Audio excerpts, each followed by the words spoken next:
Hello and welcome to my stream.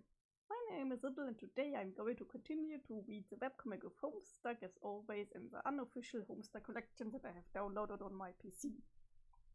The last stream we had all of the alpha kids finally turning to God tier, and we also met Jade again, so we are at a really interesting part. Okay, let's start with the first dialogue log. Are you Jake? Yeah. Hi, Jake. I'm Jade. It's nice to finally meet you. Wow, yeah. And you must be Jane? Me? Oh, yes. It's nice to meet you too, Jane. Yes. So, Jake? Where are your pants? They're just doing the emojis. Oh, Imperial Content Springtrap 2 types combo. Yeah, they still have an enemy to fight.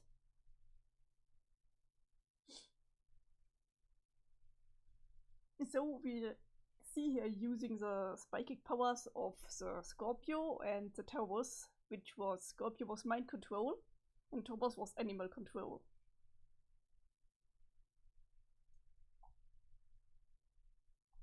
And he's using it on Jade, who's half human, half dog. And half guardian of the universe or something? Those were three halves.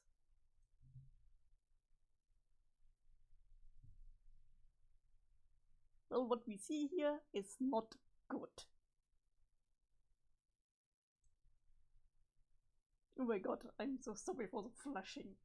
I'm giving a flashing lights warning.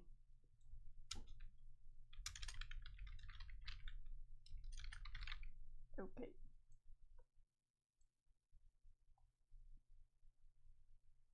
Just because of the power of the green sun.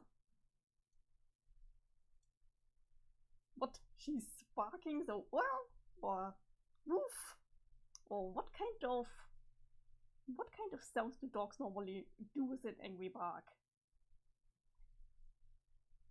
Though they don't look too happy right now. For obvious reasons.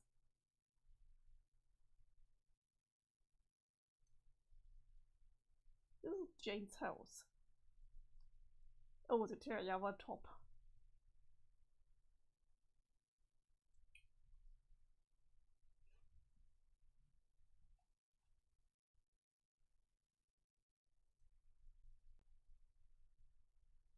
Well, the contents just villainize two of the girls with just nothing. Oh, Clara.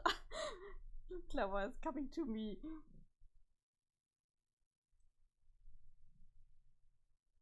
Obey. Sir. I can't read it.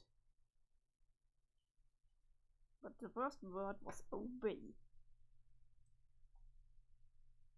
Oh my god. Jake's panicking. Jade is zapping after him, and Jane seems to be turned into like some kind of mind control. Obey.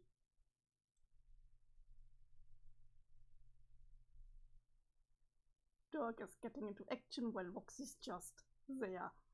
And Jake is also just there.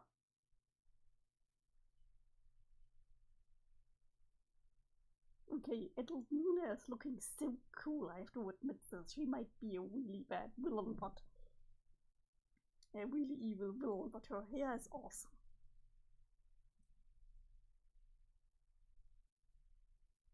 Okay, let's look at it because a lot is happening here. So Dirk is trying to attack Jade, but she's stepping away. Jane is trying to attack Jake. So Jade is attacking Dirk, and Jane is attacking Jake. No deaths so far, they just knock them out, I guess. Oh, now Jade is sucking Dirk away. it's fine, but you missed a few crucial things, so I'm telling it right now. The Condens used her powers to mind control Jade, and then she used the Tiara Top to mind control Jane, so that you get what's happening here.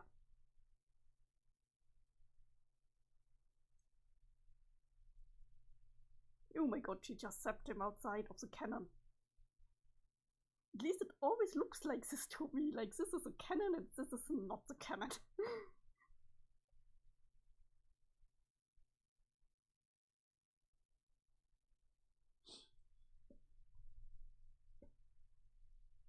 We had a lot of pictures now to look at, so I'm taking my time looking at some.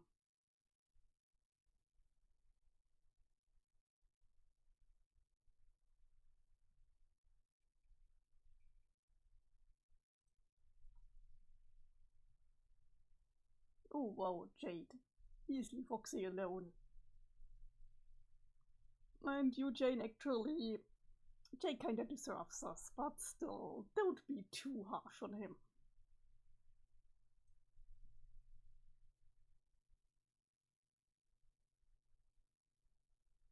So, they are on... above their respective planets right now. We can see because here purple, here gold. But now they are all going down to Earth. The moons were destroyed. You remember this? This is how they turned God tier. Look how big her horns are. They really grew. Like, teenage Mina is such a little nubby, his horns.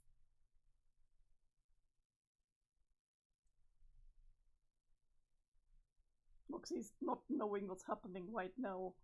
Jake is terrified.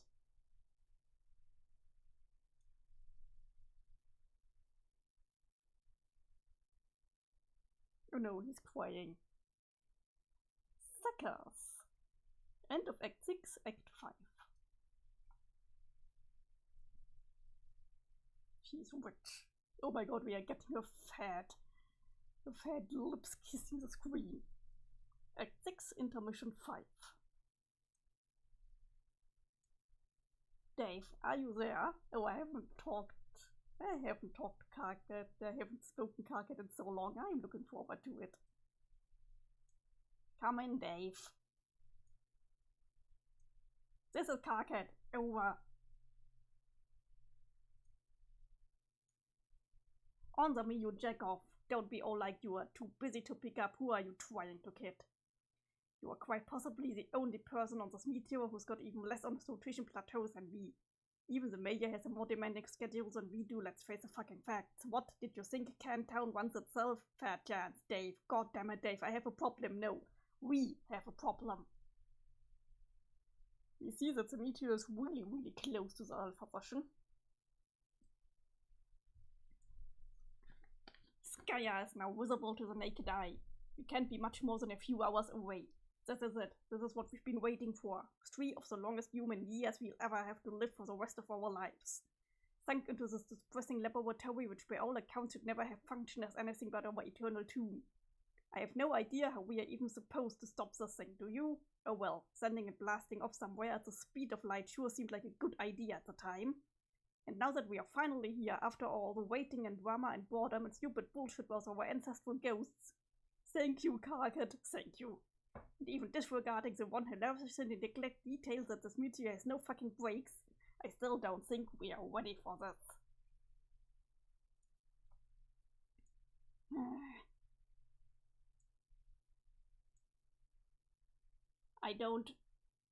How do I even begin to address this shit? Okay, how about this? Since I can't think of a better general purpose question to help break the ice in literally any imaginable social situation. Oh my god, Teresi, what did you do? Where are your fucking pants?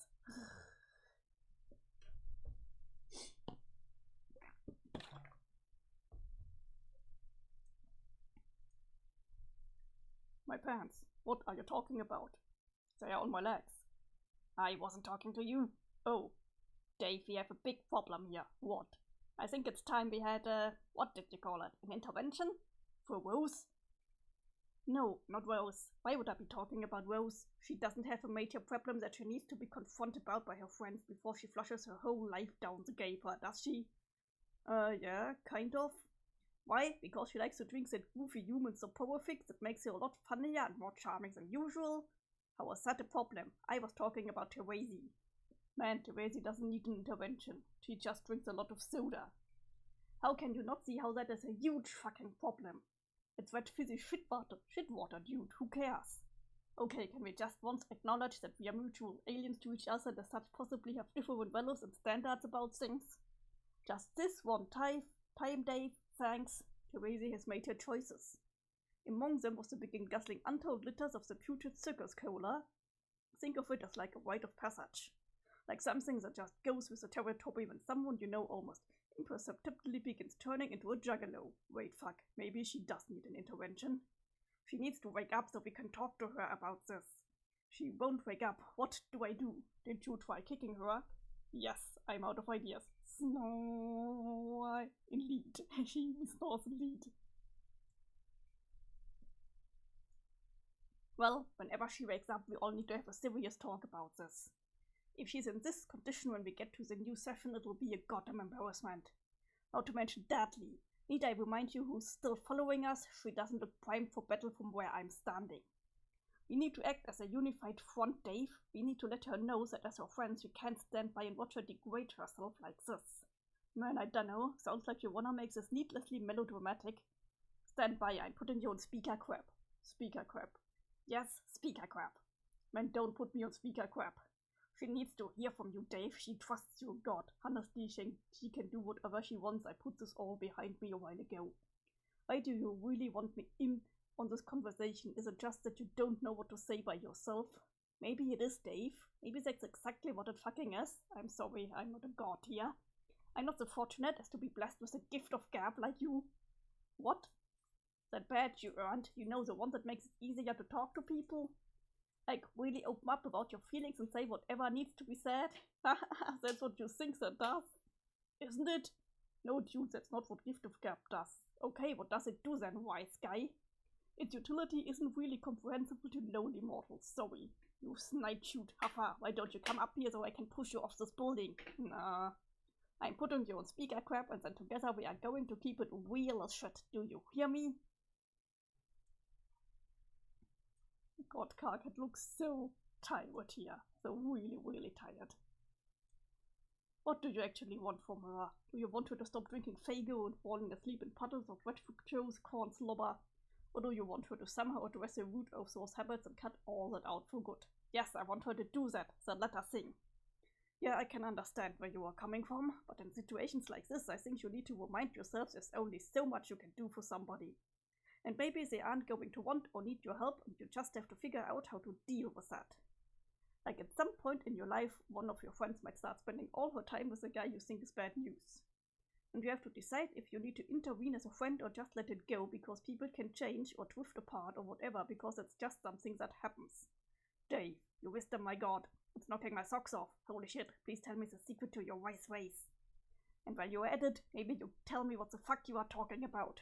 Look, all I'm saying is, there comes a time in every young woman's life when she has to come to terms with the decision to literally morph into a juggalo while all her friends and loved ones watch in dismay.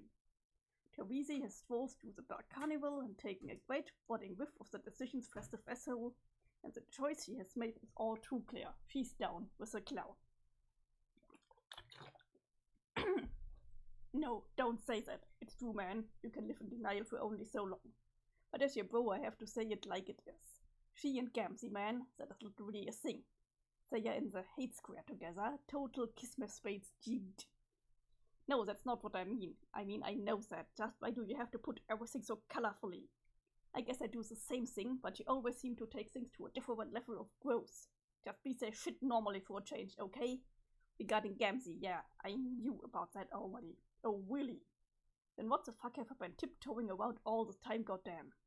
I thought this was supposed to be like this big secret that would destroy you if you found out. Motherfucker, please, do you think I'm an idiot?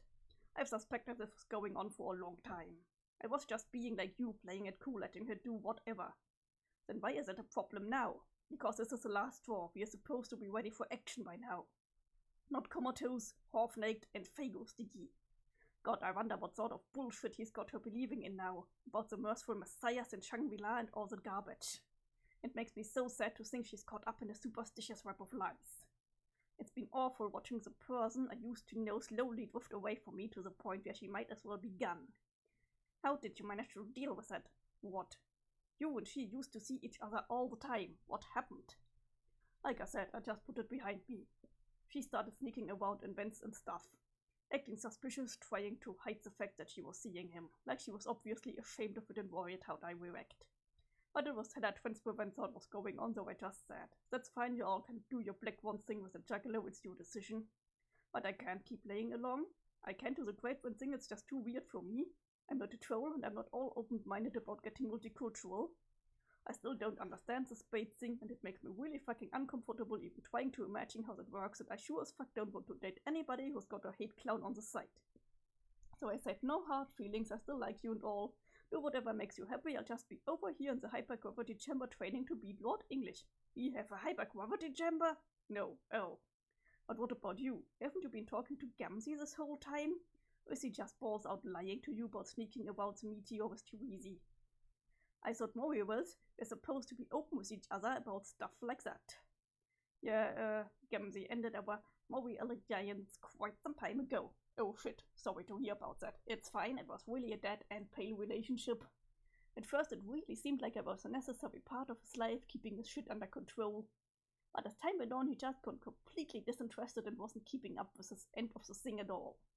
He started getting so unbelievably self-satisfied and pious, like way more than he ever was before. Like he's just so completely convinced he's found his calling, that the session is a gateway to the promised land where he'll fulfill his destiny. He's so caught up in his idiotic schemes he couldn't give a fuck about me anymore, whatever, at least he stopped killing people. Intervention and Karkit going to Devil before anyone else wasn't on the bingo card today, but I'm here for it. And that after I showed you the comic dub about their argument. Amazing, I spent 3 years on this walk and never said one thing to the guy. I saw him once though, just a glimpse in the dark hallway. It was kinda like seeing a blobby purple Bigfoot with a huge boner. Oh god, that fucking god-tier outfit. What a goddamn faker. I can't for the life of me imagine where he got that thing. I know Kanaya sure as hell didn't make it for him. The man literally has no shame. Why is he wearing it? I don't know. I don't think even he knows. Maybe to make a good impression on his fake-ass religious idol after he trusts his sacred codpiece to the gates of Shangri-La. Karkit got platonic soulmate dumped. Oh yeah. The best thing you ever do together is slam this asshole's dumb religion. Yeah. Really, it's the most hilarious fucking horseshit I've ever heard. I mean, pretty much all religions are wrong, but there's wrong and then there's wrong. Isn't zero chance you are even proven right about even a single thing, dude. Ever. It's so true. I wish I could see the look on his face when he finally realized everything he believes is a lie. We once had clowns a day. His bullshit probably deflate and makes this high-pitched noise plus corresponding flatulence. Hey Dave, what do you think will happen to us after we meet with the others? I mean, as friends. What do you mean, as friends? I mean, will we still get to be bros? Yeah, no offense, dog, but that's a dumb and neurotic question. No, but see, we are going to meet all these other people, John amongst them, and John is your best friend, so you will ostensibly resume that friendship where you left off. And John and I had a few testy conversations with each other one day, and in most of those I made a fool of myself. And I guess we became friends that day, maybe, but the reality is, it was just one day, and he'd be well within a reasonable frame of mind not to give a crap in hindsight about the guy who told him once 3 years ago. And the same goes for Jade. I thought we had a decent rapport, but again, it was one day forever ago. She probably barely remembers me at this point. Whereas it doesn't matter for you, because you go way back with them. This is like a fucking heartfelt reunion for you guys. Where does that leave me? I can hardly call Gamzee your friend anymore. Who knows if my friendship with Therese will ever be what it was before. I used to be pretty close with Kanaya, but now she and Rose never leave each other alone for more than a fucking minute. All my other friends are dead, and now we are leaving the dream bubbles behind. And then there's you, so I'm just wondering what happens next. Yes, a burn of human insecurities to the view of an alien. Actually, I think Karkit has done like a ton of character development from the beginning. You forgot the mayor. You're pretty damn tight with the mayor, aren't you? The mayor's friendship is a universal constant, and I'm insulted beyond comprehension, as well as my capacity to vomit, and you would insinuate otherwise. Yeah, the mayor rules, but as usual, you're overcomplicating this, just like you overcomplicate everything. Friendship, leadership, romance, shipping grids, and dick battles. He talked about it, huh? Dave talked about it. That's real simple. Our meteor will somehow toggle your truth to a dead stop in the new session. At which point we will keep being bros for life or something. I will start being friends with John and Jade again because they are my friends and never stop being that. John will also be your friend because he's cool and also a doofus who is easy to be friends with. Jade will be your friend too because she's nice and likes being friends with people. I can personally guarantee that she will be happy to see you. And as for the new people, I don't know about them, but they'll probably be your friends too. All I know is 2 of them are my parents and 2 of them are John's parents, and ain't no rule that says you can't be friends with your bros mom and pop. Especially when your bros mom and pop were a couple of sassy teens. As for Therese, I don't know, I guess we'll see what happens. And as for Gamzee, fucks that guy with a balloon poodle. Friendship lesson secured that. Snort, smack, smack, look who's starting to come around. Oh no, it's a honk. We are doing the honk again. Wake up, sleepyhead. Honk, honk, honk. Yeah, that's right. It's time to face the fucking music. Act 6, intermission 5, intermission 1. Oh yeah, we are starting this. We are starting this. Hey you, computer man, I need more help. No, computer man, assist me with more hot tips. No, yes, I'm having trouble understanding Bluehead. This is a shameful exploitation of our arrangement. We weren't supposed to talk anymore once you left Earth. I did not agree to those terms. Every time we talk, you complain that I'm being self-indulgent, but you always come back for more. It's like you can't get enough of me. I think you might be obsessed. Give me more hot tips, asshole. You only made that Caltop so you could talk to me on the go, didn't you? No. Please don't lie. Who else would you use it to talk to in your solo session? Gamzee? I bet you haven't said one word to him through that device. You never even referred to him by his name. The clown has been an adequate peon when it comes to doing things I don't want to do. There's no reason to speak to him through my fun helmet. You should try to be better friends with him. He basically ditched his best buddy for you. Who cares? He reversed you and you treat him like shit. Yes, so Calibon, you're such an asshole. So, you're off to a pretty good start at being a god, I guess. Thank you. Look, I just said a polite thing. Now reward me with what I want. Yellowhead is very fast. As a minion, he has been very useful, but I'm having trouble determining the abilities of Bluehead. Yellowhead and Bluehead, you should come up with better names for some than that. Like what? Like I don't know, maybe some cool mobster names? Mobster names. Why would I give them mobster names? Because mobsters are cool. They don't look like mobsters, they look like fucking leprechauns. Anyone can be a mobster, so even cherubs and leprechauns. Being a mobster isn't about what you look like, it's about what's inside you. Wow, that is so profound. Now stop stalling and give me tips. As you said, only 2 you've unlocked so far. Yes, I have conquered the 2nd planet. And have now traveled to the 3rd. Before I conquer this one, I would like to know what Bluehead does. He's pretty much doing what he does. He seems to be stuck. Is he broken? No, he's just slow. What? That's his power.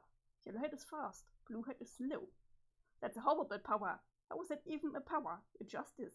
I was looking forward to achieving more powerful minions, not more malingering fools to take up space in my dark carnival. Do they get better than this? That depends on what you mean by better. Oh my god, okay, we are done. Bye. Okay, let's scroll up for a minute. Because, you see these guys? Do you remember where we saw them before? Do you remember that I said that the next part's not making any sense until much later in the comic? We are finally there. This is what the whole intermission with the Midnight Crew was about.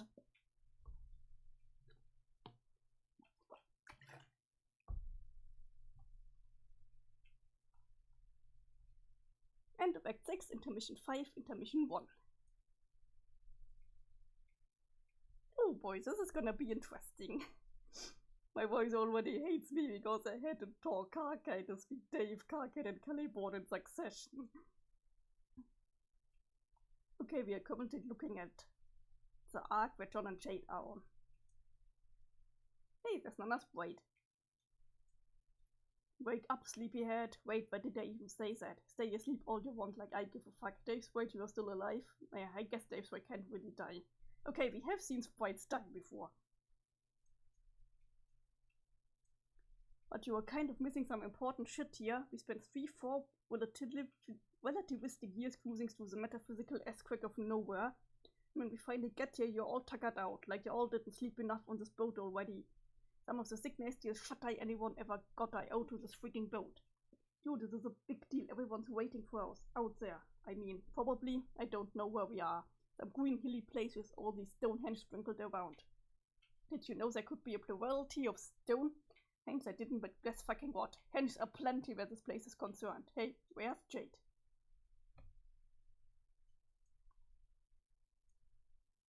Whoa, John is completely out. Hey, there's a wing. I guess she left already? Maybe there was an emergency somewhere and the dog sends a letter there. Maybe someone fell down a well. What do you think, John? Do you think our teen parents fell down a well? No, I sincerely doubt that any of them would be that pathetic. Whatever it was, it must have been important enough for Jade to do just like this. Either that, or maybe she was desperate to finally get away from me. Between you and me, John, I didn't really handle things with her as well as I could have. Oh well, maybe real Dave will treat her better. Or not, I don't know. I did her a favor cutting Bird Dave out of her life. Nobody really deserves Bird Dave as a boyfriend or a friend or anything. It's like getting one of the janky Daves from the bargain bin at the Dave Depot. Or one of the marked down Daves the day after National Dave Day. It's like somebody taxidermized your Dave and expected you not to notice. Feathers? What feathers? Haha, no, that Dave is totally normal and okay. You should just go back to being those with real Dave when you see him. I'll be fine, I'll just flip around and do my thing alone. I'm completely alright with that at this point. Yeah, there were ups and downs, John, but all in all, it was cool to go on this road trip with you. There were some times, man. The times, I'm telling you, they were unreal. I bet you people would pay good money to see every second of the madcap stunts that were going down on this ship basically 24/7. If fools could talk, wow. Haha, just joking, it was seriously boring as hell. But I mean, it was still cool, so yeah, hey, what's a wing anyway? I've seen you with a wing before and I guess I was just like, okay, John has a magic wing for some reason. No need to mention that or anything, but where did you even get it? You can't even hear me, you got your snooze on so hard, and gonna wake you up to hassle you about knowing. I probably should have said all the stuff when you were awake anyway, like the stuff about friendship. Fuck it, I'll just leave another one of them patented magic notes taped to your shoe or your cowlick or something. A magic notes rule, I miss leaving them taped on stuff. I'm kind of feel sorry for Dave's void. I sure do talk to myself a lot, don't I? Wow, why have I never made this observation? I probably needed to be a bird for exactly 3 years to finally have that epiphany. I wonder if real Dave ever had that epiphany. Probably not, because he's not a bird. The bottom line is being a guy who's also a bird makes you think. Anyway, I am out.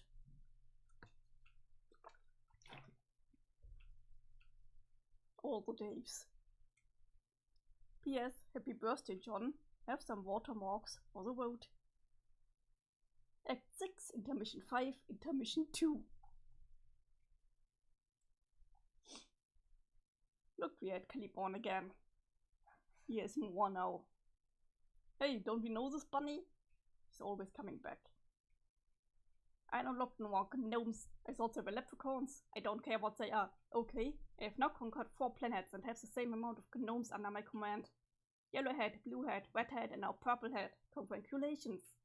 The planets are becoming increasingly difficult to conquer. I almost did not manage to destroy the purple planet within the allotted time. Unfortunately, the quality of the unlocked gnomes has not increased to match the escalating difficulty of my quest. It seems to be just the opposite. These gnomes are shit. What's wrong with the new gnomes? Okay, Redhead, yes, no fucking powers at all. Unless his power is to follow me around constantly. Yes, it's basically what he does. Purplehead is even worse. Is his power to dance about all the time while singing riddles to me? Yes, awful. Purplehead's behavior so infuriating I have attempted to murder him several times. But to no avail. You can't kill Purplehead, he's too lucky. That's also his power, being really lucky. What good does it do me? I don't know. Get him solve puzzles for you? Use him as a human shield sometimes? I mean a gnome shield. Oh yeah, that's actually a really good idea. You shouldn't be whining about how lame your minions are. As you actually minute more, your job is obviously to combine their talents in creative ways to overcome the increasingly difficult challenges on your quest. Synergize your time gnomes, makes them more than the sum of the pointy heads. That's going to be difficult. They are all idiots. Nobody said it would be easy. Fine. I have no more questions for now.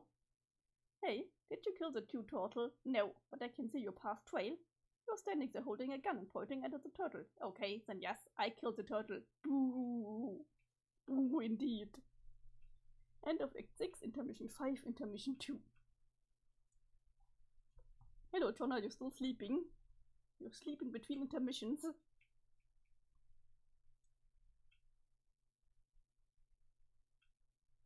I like these cracks in reality. I mean, they look really cool.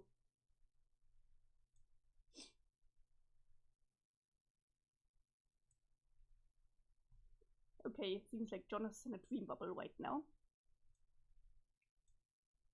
Hey, it's a blue boy again. See him there just off the starboard shit. You watch how far away I can fog him from. Nina, put the trident down. Don't make me confiscate it again. Confiscate! Oh, she's so happy about it. God, I haven't spoken here in a long time. Hey, it's John. Whisker, is it you? Yeah, get away here. Alright. Oh, great. They have a ship now.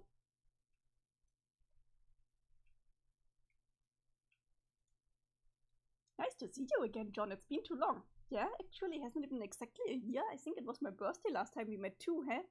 A year for you, maybe. Who even knows how long it's been out here, but who cares? The point is, as you can see, the plan I described it to you before is in full swing. You mean the big treasure hunt with all those black maps? Yes, but they aren't black anymore, not totally. Everything's gone exactly as I intended. English has taken the bait.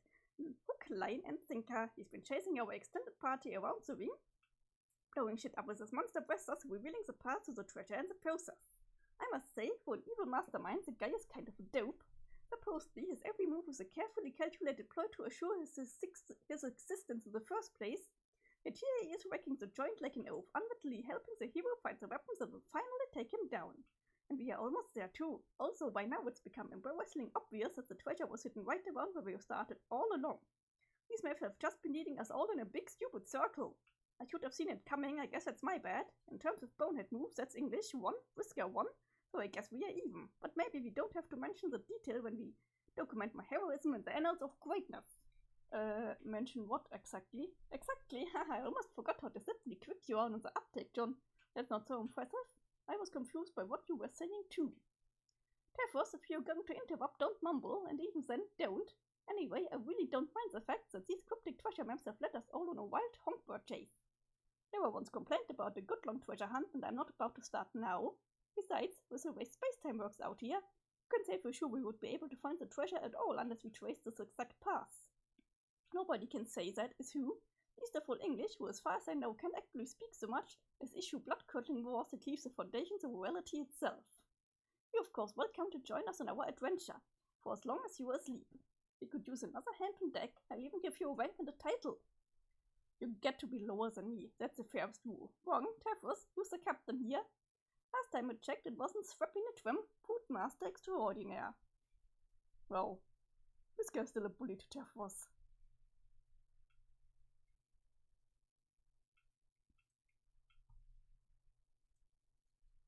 By the way, hi Tefus, how have you been? Okay. Cool pirate outfit you have there. No thanks, but it's not cool. Stump. Whisker wants me to wear it though, so I do, so she'll be happy. Don't ask me where my pants are. I wasn't going to. You all look amazing as pirates. This is non-negotiable. No argument here. What about the rest of your crew? I remember her, the punky one who always likes to stab me with her spear, but I really hope she doesn't do that this time. Come on, blue nerd. You and my crosshair shaka got you right where I want. Just biding my time, biding and biding. Gonna hunt you till we both double that. You're my obsession, little blue fish. My shrimpiest of whales, my mobiest of dicks call me Fishmail. Stop it! But I don't know the one who looks kind of like your sister. What is your name? Ewania. Hi, and what about those two over there?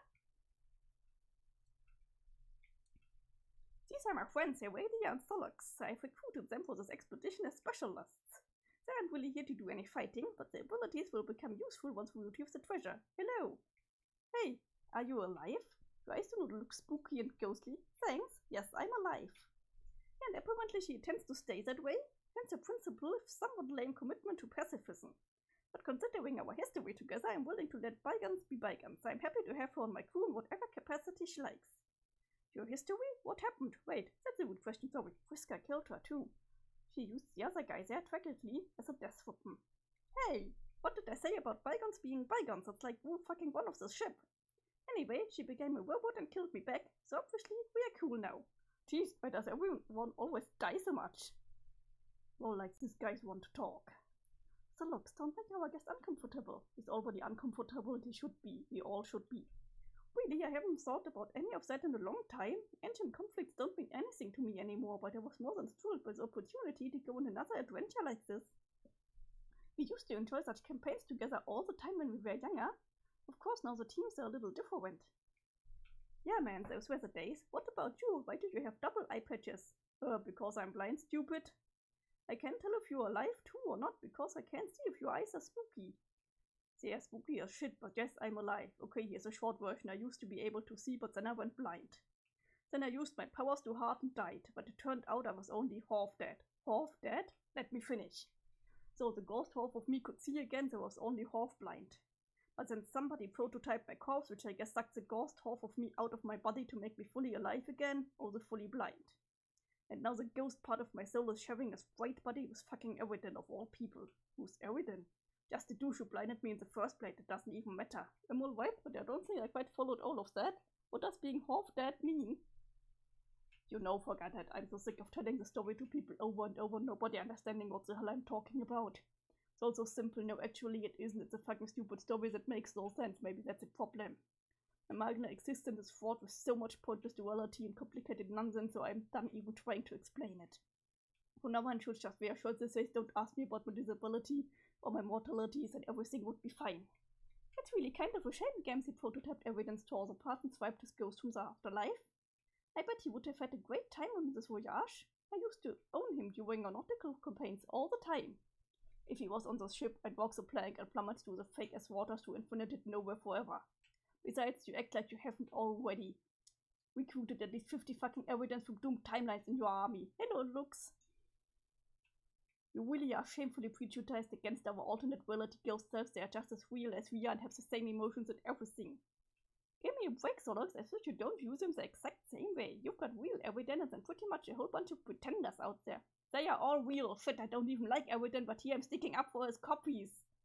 See, you just call them copies. Even you can't avoid accidentally using a problematic slur which reveals that no matter what you believe about your morals, deep down you are always gonna favor the original while viewing all the others as duplicates of lesser value. Or whatever, just whatever, rationalize the collateral damage to your army all you want. And to think, before I joined your party I heard rumors that you might have changed, like learn to be a better person or something. Haha, yeah, right. Oh please, I hardly think I'm a bad person for failing to give a shit about 8 billion meaningless Nepitas, do you? No, you're not a bad person for that particular reason, I guess. What am I seriously supposed to do? Fly around and befriend each one individually? Sorry, I have better things to do with my time. Let's try to be at least somewhat practical here. I've met most of the Nepitas. They are all very nice. Oh, shut up.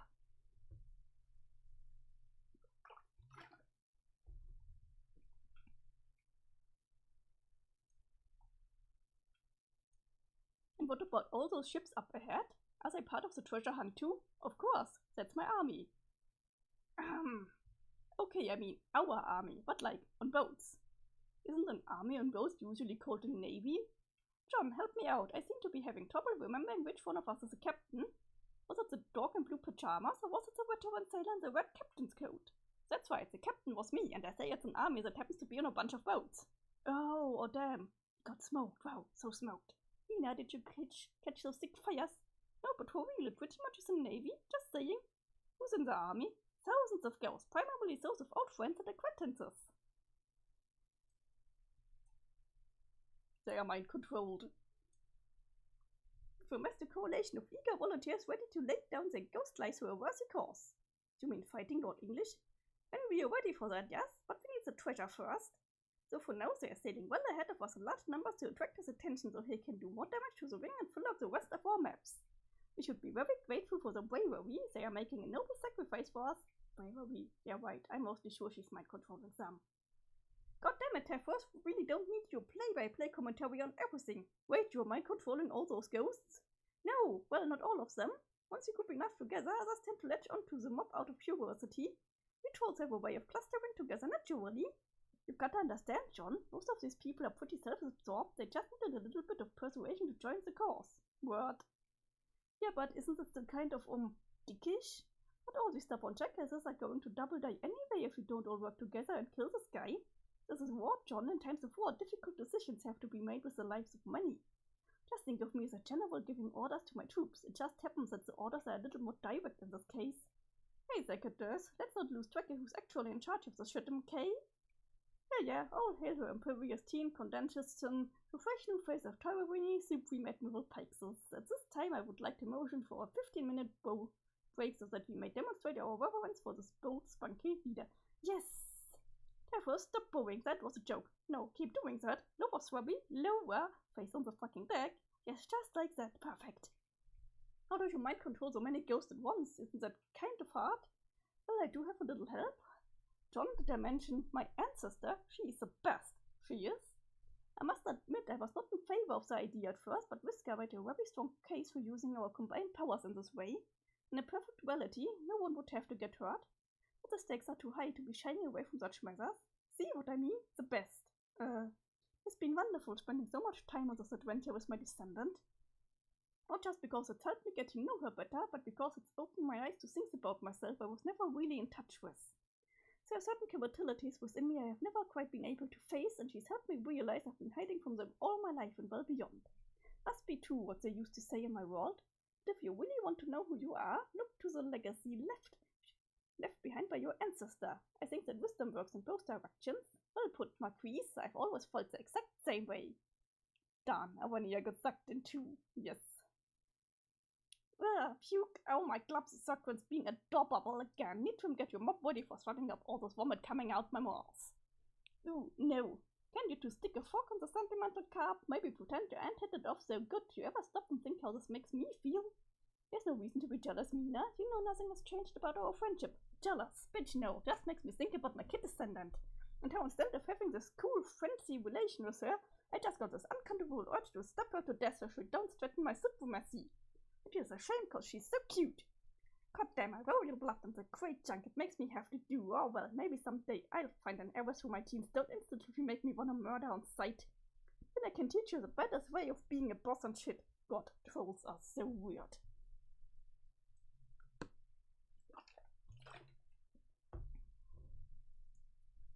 John just said trolls are weird, he said it quietly, but I heard him. Hey, you snitch. Yeah, but aren't we? Moral of the story is Blue Kid is a dumb nerd but is right when he says stuff. Look at that. It's like me and him are becoming fast friends, thus lulling him into a sense of false confidence already. What? Soon, my little whale, soon. It is true, to a human, the ways of trolls from both Alternia and before will seem very strange. In fact, prior to uniting in the afterlife, even the two groups of trolls were reasonably alien to one another. I've had a great deal of time to study the cultures of many species throughout paradox space. No matter which race you belong to, one can always find another whose ideals pose a challenge of comprehension to even the most open-minded. And though the aesthetical standards of those from Alternia may seem unpalatable to you, rest assured they are beings elsewhere in the cosmos whose silent behavior be considered extreme, even to most trolls.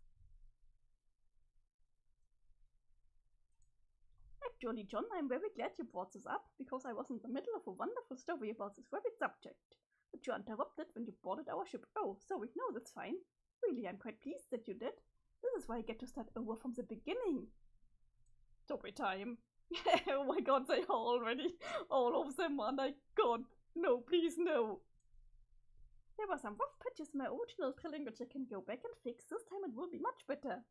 Okay, what's the story about? It is a tale about a very mysterious alien race called cherubs. Let us begin. Once upon a time. Cherub lore. World building. There was a very mysterious alien race called cherubs. Oh, Nia, I thought you said you'd fix the shitty parts of the story. You started with that crappy line the first time too. The opening line is fine. It's 8, I guess, not.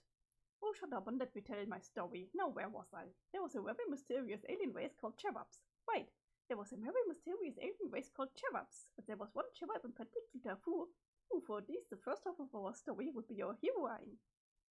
Yes, they're so done. But for us readers, it will become interesting. She spent eons roaming her galaxy completely alone, but the time had come for her to find a mate. Let's look at her for a moment because I love her wings.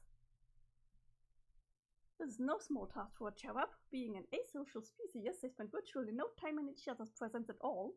Aside from when it is time to mate, they may go their entire life without encountering another. And though they scatter their numbers throughout space, each taking a territory spanning many light years. But like a predator is able to track the scent of its prey, a cherub can sense the presence of another nearby.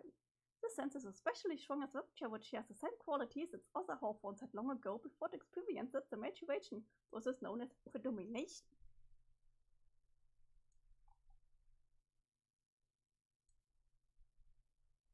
You see, when a young cherub appears, it would appear that only one creature has begun its life.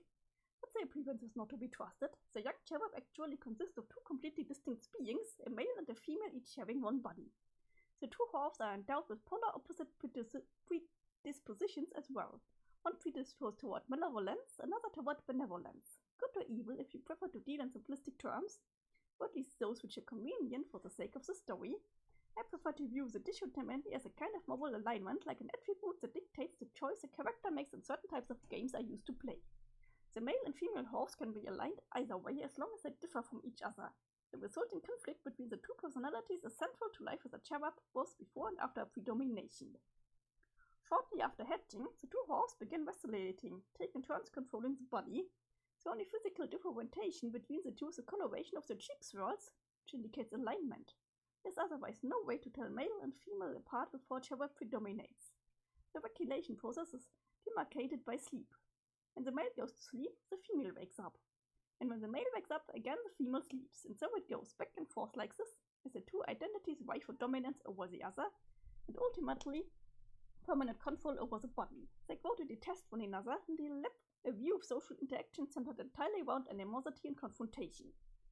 Clara! For good cherubs, this forbids them for a long life of isolation, as they will prefer to avoid the sort of conflict that comes with social interaction as they have been conditioned to understand it. But for evil ones, the contentious upbringing only serves to fuel the inclination to harm others. And though this duality makes for a tormented childhood, the inner conflict it creates is an extremely important part of a young cherub's life. The defining part, actually, it is the struggle a cherub must overcome to mature, and this process culminates in predomination.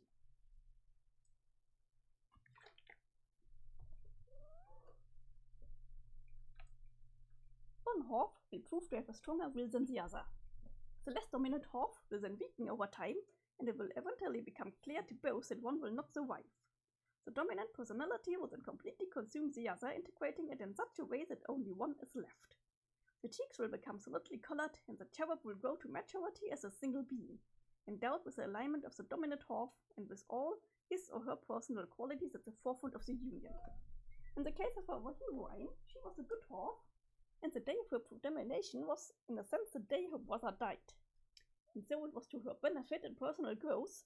Because of this loss, she would always live with the sense that something was missing. Every sexually mature cherub lives with this feeling. It drives them to seek out another cherub similar to the horse they lost. The part of their being which they grew up in perpetual conflict with. The desire to travel the universe in hopes of reigniting that conflict is very important to the species. It's a force which compels them to procreate. Clara, I don't know what's wrong with her right now. Komm, leg dich hin.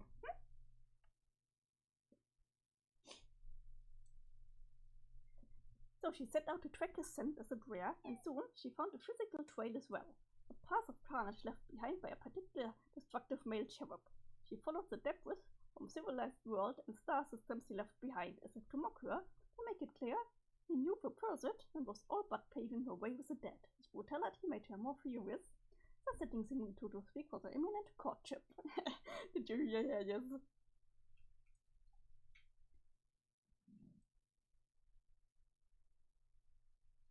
Which trolls are this? Have we already seen them? A cherub of this alignment is seemingly motivated by little other than to conquer and destroy. From a bioactional perspective, they behave somewhat like viruses attacking the system from within. But if those symbiotic organisms living within a universe, they are balancing factors.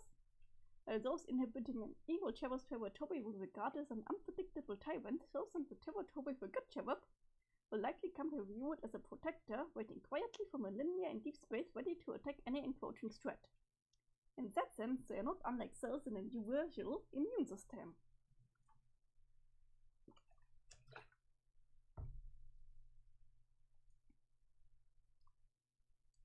Oh, I guess they were just existing to die. This balance of forces allows stability, such that life and new civilizations can blossom and thrive within a universe, thus assuring the possibility of its own elaborate procreation process. But if this balance was ever disturbed, it would lead to chaos in the biosystem. The universe could not survive for long. And if by some means a cherub with such destructive tendencies were to achieve unprecedented power, the resulting imbalance would be catastrophic for paradox space itself, and so the heroine of our story could have no way of knowing. This is exactly what will result from the pursuit of a cosmesis. Did spaces turn into early cells at work? Like humans, cherubs perceive romance through only one quadrant. Unlike humans, their relationships are exclusively black. But the mating ritual is much more violent than any practiced trolls would, or even physically could engage in, and so it is critical to the perpetuation of the race. The confrontation can sometimes be lethal to one or both cherubs. Regardless of the outcome, the stakes are always high. The winner of the duel will assume control of the other's territory, while the loser will slink away to bear the offspring. Though as she toured the planetary record, she knew her quest for a mate was not just about the propagation of a species, but the liberation of billions from a monster. She pursued him for many sweeps with mounting obsession, until one day the trail came to an end at a black hole. Cherubs typically seek out black holes as a setting for their mating ritual, but not any black hole. Once long ago it was a star, and circling that star was a planet. That planet was home to one of the presently spawning cherubs. The male in this case returned to the site of his hatching to mate, a location now conspicuously occupied by a truly massive black hole. This was where she found him, and this was where they would duel.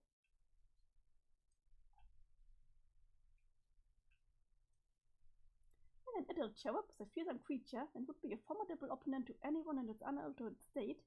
This is not the form in which they do battle with each other. The ritual is more extreme and physically demanding than any other kind of courtship or duel in the universe. The moment they meet, they will both undergo a traumatic metamorphosis. Yeah, we are learning about cherub sex now. And they are turning into snakes. The mates will then duel as two vast-frightening serpents, each an astronomical unit in length.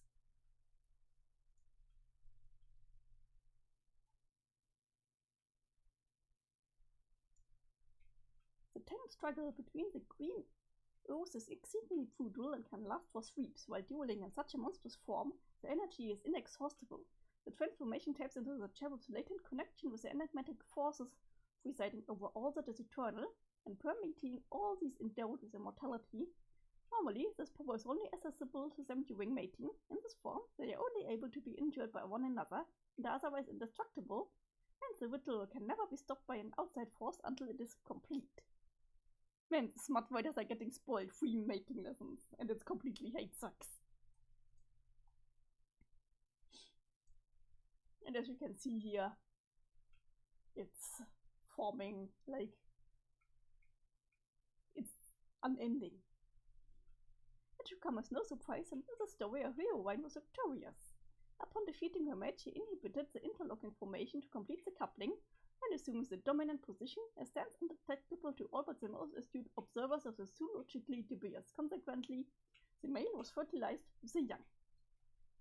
So yeah, so cherubs being male or female is just how they identify. They are all hermaphrodites.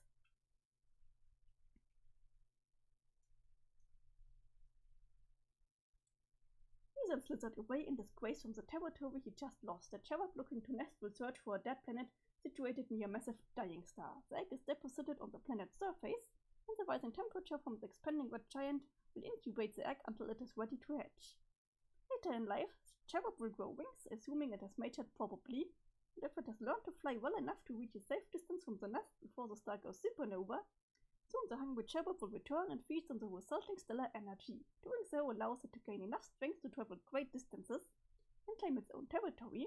The star will then collapse into a black hole, serving as a distinct gravitational beacon to the cherub later in life, so it may return there to mate. As it happens, our hero and his mate discovered Earth long after her journey to a new sun and long since new civilizations had risen and fallen. Now on the brink of destruction from its dying star, its birth and accommodations were ideal for a young cherub. There he deposited his single egg and flew away, never to return. No cherub ever spawns more than one offspring at a time. What is every cherub's destiny to grow up alone? Or alone on the outside, at least. From that egg hatched one very special cherub with two names, one that few will ever know, and one that few should ever say. The fascinating thing about cherub reproduction is how the parent's alignment is passed on to the young. If the male lays the egg, the alignments of the child's two halves will be the same as the parents. If the female lays the egg, the alignments will be flipped and the young male and female halves will be endowed with opposite alignments of the parents. As such, the male half took after his father. Perhaps the son even exceeded him in violent tendencies. It is hard to imagine there has ever been a cherub more willfully destructive or stubbornly dedicated to conquest than the monstrosity he would grow up to become.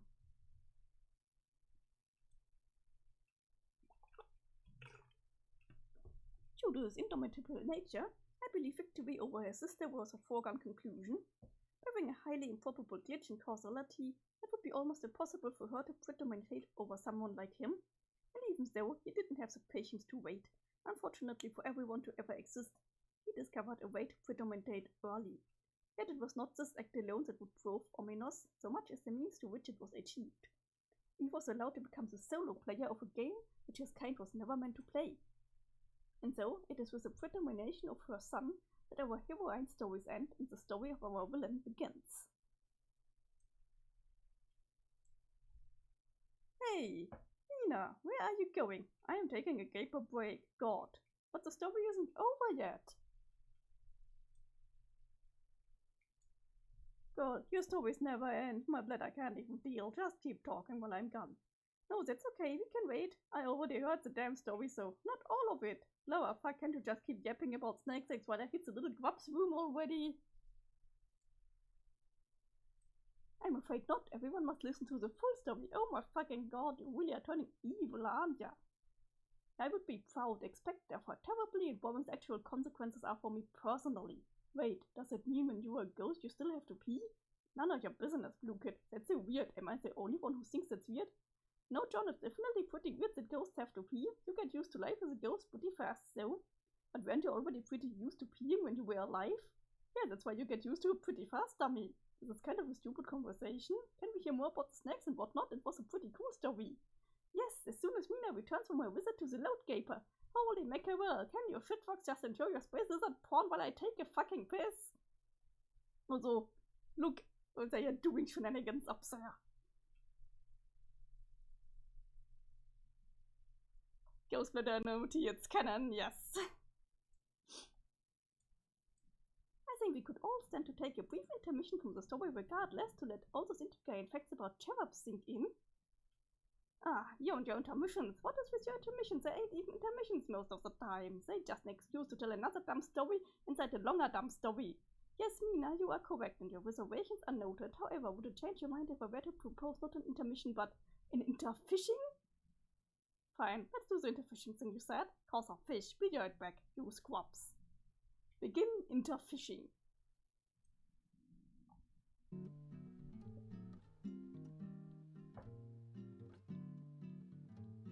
So looks you're falling down the stairs.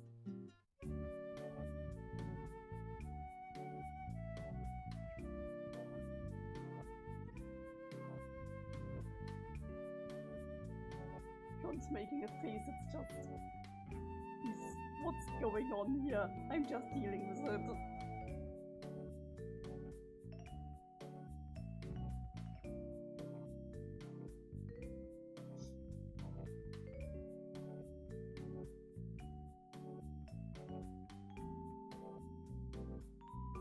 Yes.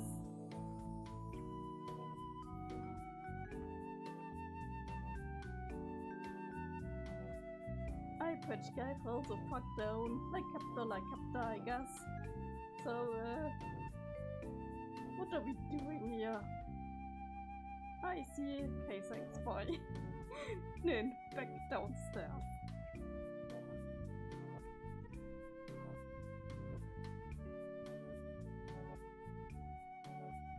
End of interfishing. Unlocked Allbone, Cherubim. Anyway, where was I? The heroine story ends and the villain story begins. I think, yes, that's right. It is with the predomination of her son that our heroine story ends and the story of our villain begins. Don't get scamsy. But as we all know, beginnings are not always so easy to pinpoint in Paradox space. One could say his story began the day he claimed immortality, or the moment his being was inexplicably confined to a juju, allowing him access to any realm in which his vessel would capriciously materialize. For the sake of the narrative, we may as well say his story began the day he and his sister hatched. Snake, there's still a snake. In a chair of Hepjes, the two undeveloped personalities mingle together in the same body. There's not yet a clear division between the two. It will then consume the eggshell for the vital nutrients it contains. The sugary snack is irresistible to the starving Wiggler. Once it finishes its first meal, the two personalities will be pulled apart for good and the child will pupate. The two horrors then begin vacillating with the sleep cycles as I described.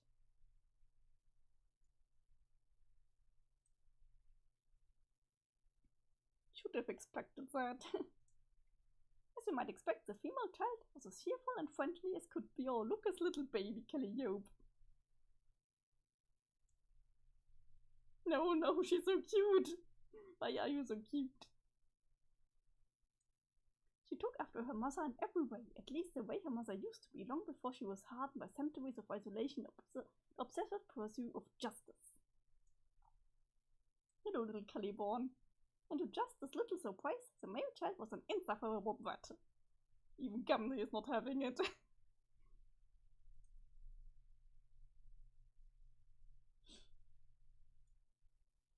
It is just as well that cherub parents abandon their offspring. Raising such a child by the familiar standards of any race would be a monumental challenge.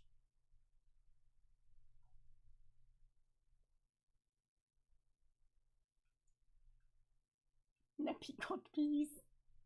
Nevertheless, it would seem there were those who tried. Details in my secret suggest our villain had a number of acolytes operating in the shadows, preparing for his arrival. We will probably never know who these scurrilous conspirators were, but it is evident that at some point the cherub was locked in a room, either out of exfiltration or for its own good until it was old enough to enter the session. The children were left with everything a young cherub could ever want: meat, candy, computers, a lifetime supply of special stardust, and of course a precious jujus. The acolytes had clearly gone to great lengths to harvest such items from all over the cosmos so they could leverage their young master with gifts. They may have been prisoners, yes, but if you ask me, these children were very spoiled. Okay, I think I need a bathroom break too. I just want to because Clara is on my lap, but yeah, I want to continue for an hour more. Okay, Clara muss kurz runter. Ich stelle dir noch gleich ein Essen hin.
Okay, I'm back. I got Clara out of my hair because I gave her food, and she got meat because I did chicken this for lunch, and I always give her the fat trimmings.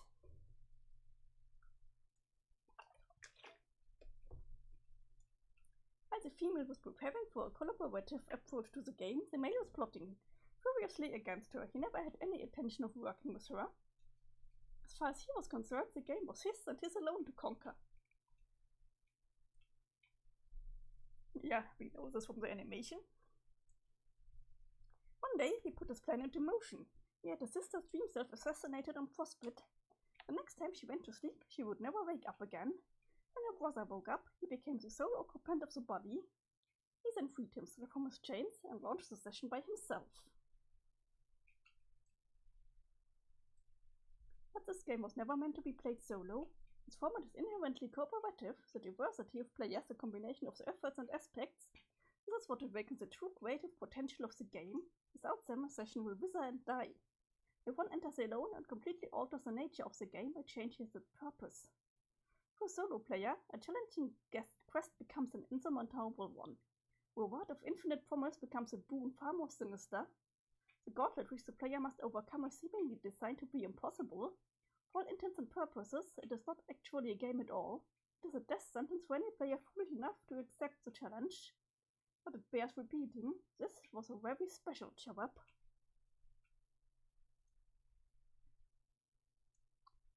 He entered what is called a dead session. This qualifies as both a null and void session, but is even less than either of those. Compared to a typical session, it is almost unrecognizable.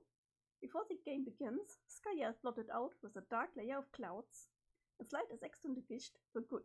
There is no planet waiting for the player in the medium, so instead he brought it with him. Land of and can see. But when he arrived, there was no heroic journey for him to embark on. There was nothing, no sprite, no consorts, no underlings. The land had no name. Those things all needed to be unlocked. To unlock his true quest, he was forced to undergo a series of excruciatingly tedious trials. Only then would the way to the planet's core be revealed. There, he would consult with the most monstrous denizen of all. When all such trials might discourage most players from even trying, our villain's response was quite the contrary. He was only emboldened by the mind-numbing course. He took to them with gusto, as if performing them out of spite. With perseverance, he found the final door and unlocked it. Waiting for him on the other side was a terrible creature named the Elderbos. His denizen would allow him a brief audience, one just long enough for him to make the choice.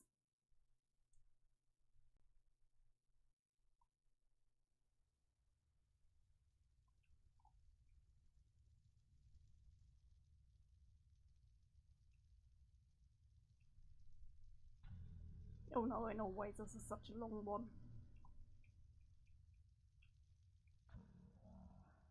Because it's so big.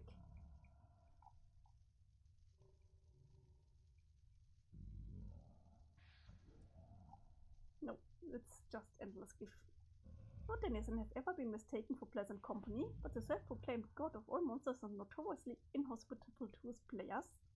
His choices are known for their wild extremes, and to this player, in this session, he offered his most extreme choice of all. It was a choice between a path of conquest and a path of sacrifice. But this is putting it lightly. In a tongue only his player could understand, he described what the path of the matter entailed. In short, it involved nothing. The player chooses to walk away from the temptation of power, to surrender all ambition and to welcome death. In exchange for this pledge comes a promise. The player's sacrifice is assured to benefit all who will ever live. In death, the player would later be in the position to help bring an end to a force of unfathomable evil and destruction. A force which was unleashed, for instance, by someone who once opted for the other choice. Nearboth then described what it meant to choose the path of the conqueror. It was a path for a more active player, to be sure. The player's mettle as a conquering force would be tested directly and repeatedly. One by one, he would have to conquer and destroy a number of planets spawned for him in this session, which would be more difficult than the last. After destroying them all, his true land would become unlocked. He would then return to face his denizen again and defeat him in combat. If successful, his reward would be unprecedented. He would receive the boon of unconditional immortality. The resurrection would not be linked with the just or heroic nature of death. It is unclear how this boon would be awarded, but to my knowledge it is beyond even the ability of a denizen to allow this. But through whatever mechanisms the boon is bestowed, immortality is only the beginning. The player is somehow also imbued with a limitless supply of power, enough to destroy anything he wanted for as long as he wanted. And knowing the villain of our story, anything he wanted would be everything, and as long as he wanted would be forever. Yes, knowing our villain, the choice he would make is quite clear. Knowing him, in fact, proves it could hardly be considered a choice at all.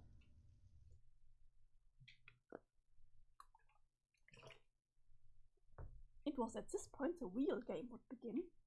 Skya would undergo a dramatic transformation, becoming even darker and heavier.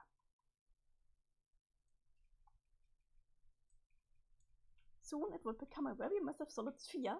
It would begin to generate heat due to rising density. The surface would begin to crack. The resulting explosion is known as the first break. From the primordial blast would emerge 15 planets for the player to conquer. They would scatter and ricochet at high velocity before settling into orbit in the medium. The break is a very violent phenomenon, so not all planets will necessarily clear the last before the Skayan debris settles into its final state. So yeah, if you look closely, these are billiard boards. It's just a game of billiard. The vast amount of resulting matter then collapses into a black hole.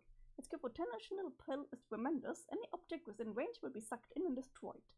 Those planets which settle into orbit will be safe for the time being, but in the case of our villain sessions, 3 of the planets did not make it and fell back into the hole. This was a very lucky break for him.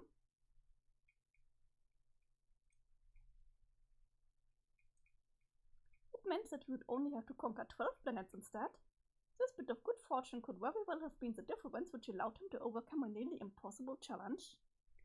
His task was to destroy all of these planets in order, each within a time allowance that gets shorter with every planet. So to destroy a planet, it first must be conquered. He would have to overcome all forces of resistance on the planet and ultimately defeat whatever powerful underling rules there. Then, much like he did to unlock the quest in the first place, he would have to travel to the planet's core. There he would retrieve a bomb and return to the surface. If he did not accomplish this in time, the bomb would detonate in the core and the game would be lost automatically. The bomb is not powerful enough to destroy the planet alone. In fact, its purpose is not to damage the planet at all, but to move it. So he must bring it to a designated location on the surface. When it explodes, the planet will be knocked out of orbit and sucked into the hole. Of course, he must make sure he has moved on to the next planet before this happens. He repeats this process for each planet until they are all gone. There's one caveat though, he must skip the 8th planet.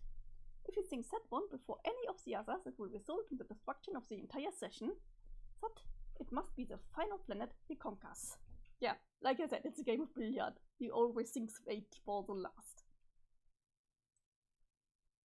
Land of we can't read.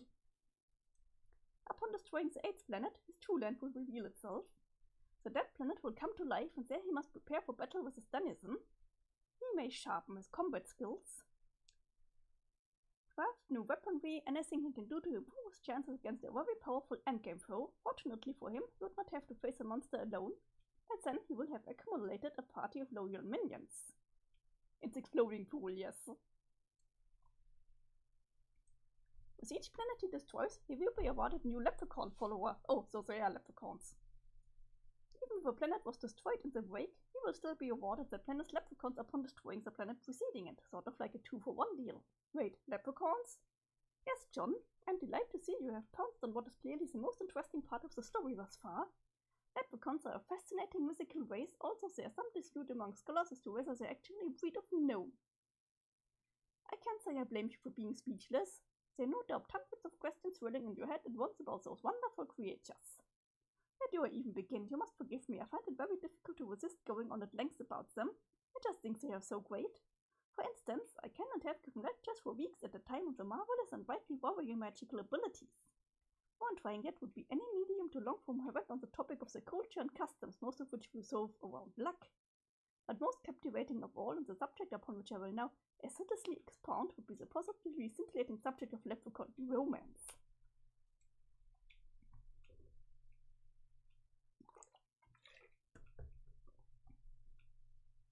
Okay, this is already looking like it makes no sense at all. I want to hear you're far too happy about this. The problem is that when the subject of leprechaun romance is broached, our overly observant troll intellect instantly assumes the most infuriating posture of admiration imaginably, which makes it hard to give a proper academic focus, because of how great it is. We will do our best to understand regardless. Trolls have only 4 forms of romance, and so we consider it a complicated subject, spanning a wide range of emotions, social conventions, and implications for reproduction. It's ultimately a superficial superficial slice of what leprechauns consider the full body of romantic experience. Our concept of romance, in spite of its capacity to fill our art and literature and to rule our individual destinies like little elves, is still just that. A single, ordinary concept. A concept usually is denoted by 4 symbols. Heart, spade, square, and cross. Oh wait, do we say cross? No, I think it's club. Wait, it's heart, spade, diamond, and how do you say it again? Is it cross? Leprechaun romance is more complicated than that. Leprechaun romance needs 9 symbols. 9 quadrants of leprechaun romance are considerably more nuanced than our clubs. Thank you. When it comes to cards, I'm always just thinking of the German one, and we say Kreuz, which translates into cross. Leprechaun romance is more complicated than that. Leprechaun romance needs 9 symbols. The 9 quadrants of leprechaun romance are considerably more nuanced than our quaint notions of romance, and certainly more alien. In fact, also, hi, thanks for coming. even if you came just to tell me it's clubs, I appreciated it. So where was I? In fact, so conditioned is my own understanding of romance that I can't help but refer to them as quatrains when in fact they're not quatrains at all. They are referred to as charms. One of the charms is characterized by romantic love understood by both trolls and humans. But after that, all bets are off. There's no division between black or white, concupiscent or consolatory. Instead, their charms comprise a spectral continuum of more subtly varying types of relationships, most of which are established in mutual chicanery, such as the exchange of pranks, coy riddles, slapstick shenanigans, and games of chance. Furthermore, a pair of leprechauns is not limited to a single charm. A relationship may be defined by multiple charms at once. In fact, some of the most interesting relationships arise from exotic charm combinations. A stable relationship consisting of 3 or more charms is called a trove. These advanced relationships are often viewed as the ideal end result for a romance, much the way certain pairing rituals are for humans. No charm is specifically tied to procreation, so any type of relationship could begin waxing concupiscent if Lady Luck should so decide. Certain charm combinations are known to be more conducive to fertility than others. If the leprechaun pair has been so blessed, they will begin an elaborate coupling pursuit culminating in a likely mating jig. The jigs are specific to the charms, of course, similar to how different kinds of music lend themselves to various styles of dances. While their romance is endlessly captivating, leprechaun reproduction may be the most interesting subject of all. Particularly from a perspective of detailed anatomical study, which I will get to shortly. At first, it bears pointing out that while for humans reproductive relationships are exclusively heterosexual, and for trolls they are bisexual, for leprechauns say, "Wow, what a story, but I wasn't finished. Wasn't that story great, everyone? Wow!" You really liked it that much, Whisker? Hell yeah, I'm a get that leprechaun stuff so good, right guys? Oh well, I would be happy to continue then, if you mind, Fang. Have I told you how great it's been to get to know each other and team up on adventures and stuff? Really feel like you've helped me get in touch with my ancestral roots, mainly as a kick-ass storyteller. But like this whole part of my personality I was never aware of, like the part that's compelled to just outright explain tons of really interesting things to people, while sparing no detail whatsoever. Made me feel a lot closer to understanding my aspect as well as closer to you, so I just wanted to say thanks. Oh, you're welcome. I feel the exact same way about my time with you. You have really helped me get in touch with the true pirate within I saw in you, the adventurous spirits I always wished I could be. Let me finally understand the virtue in rationalizing questionable decisions and behaving unscrupulously for the greater good. Stop, you're going to make me start tearing up. Get over here and give me a hug, Alpha the Star. Oh, I was enjoying that you were enjoying the troll romance.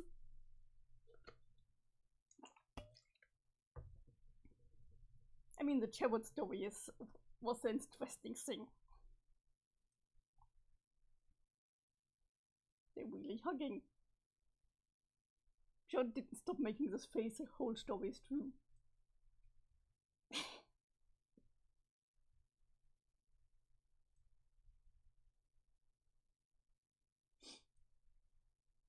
Oh, the high five. You were enjoying the leprechaun stuff too.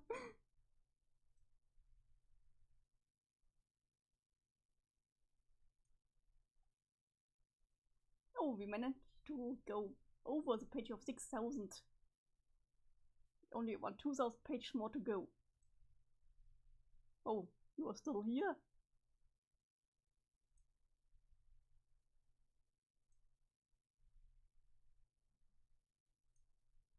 Who?